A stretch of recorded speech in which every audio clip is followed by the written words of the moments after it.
प्यारे दोस्तों, आज हम आपको बताने वाले हैं एक ऐसा सच्चा वाकया कि एक औरत के मरने के बाद उस औरत ने मौत की हालत में एक बच्चे की कब्र में पैदाइश कर दी। ये बहुत ही खौफनाक और बहुत ही ज़बरदस्त वाकया है जिसको आप सुनेंगे तो बहुत ही हैरानी होगी। एक कब्र के अंदर एक बच्चे की पैदाइश हो गई। ये वाकया अफ़गानिस्तान का है।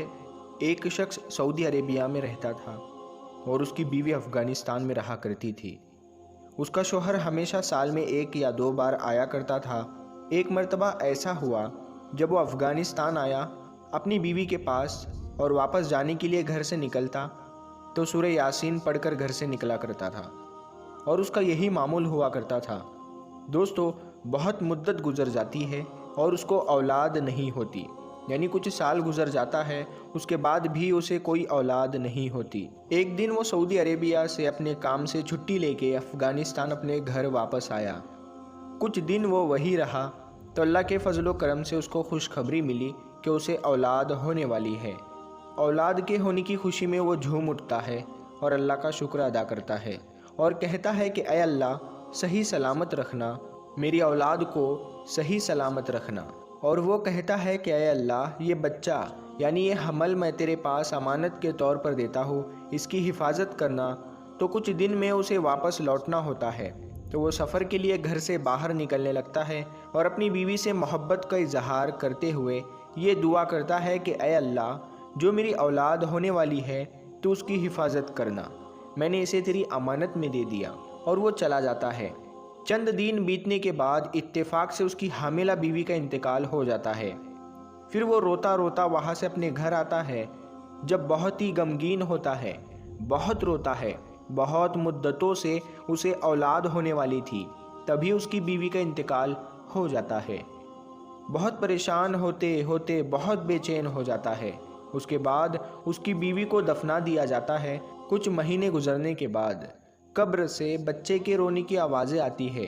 वहाँ की आबादी जब ये आवाज़ सुनती है तो वहाँ के लोग घबरा जाते हैं कि कब्र के अंदर से ये रोने की आवाज़ कैसे आ रही है, यानी ये बच्चा कैसे रो रहा है।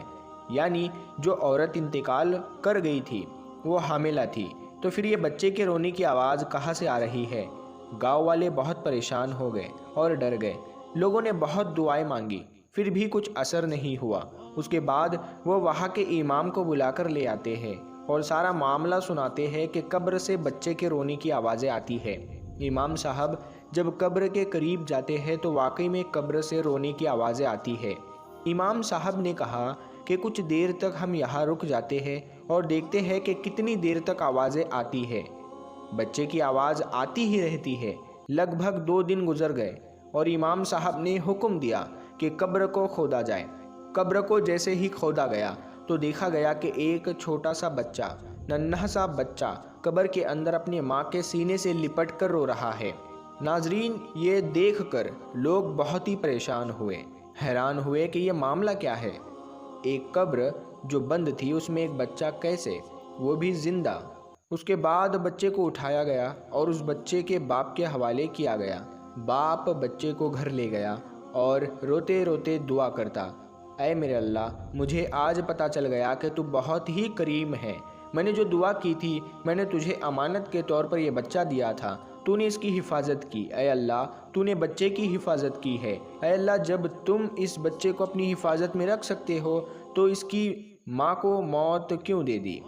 अब इस बच्चे की परवरिश कौन करेगा, इसकी जिम्मेदारी कौन उठाएगा, इसे माँ का प्यार भला कौन करेगा और इसकी हर चीज़, इसका काम कौन करेगा। ऐ खुदा, इसकी माँ की भी हिफाजत कर देता तो इसके बाद अल्लाह तबारक व तआला की बारगाह में उसकी दुआ फिर कबूल हो जाती है। तो फिर वो शख्स उस बच्चे की परवरिश करने के लिए दूसरा निकाह कर लेता है। फिर वो जो औरत होती है वो उस बच्चे को अपना बच्चा समझकर पालती है। प्यारे दोस्तों, अल्लाह की कुदरत बहुत बड़ी है। अल्लाह जिसे चाहे ज़िंदगी दे सकता है, जिसे चाहे मौत दे सकता है। अल्लाह जो चाहे वो कर सकता है। ये बहुत ही नसीहत आमेज सबक है।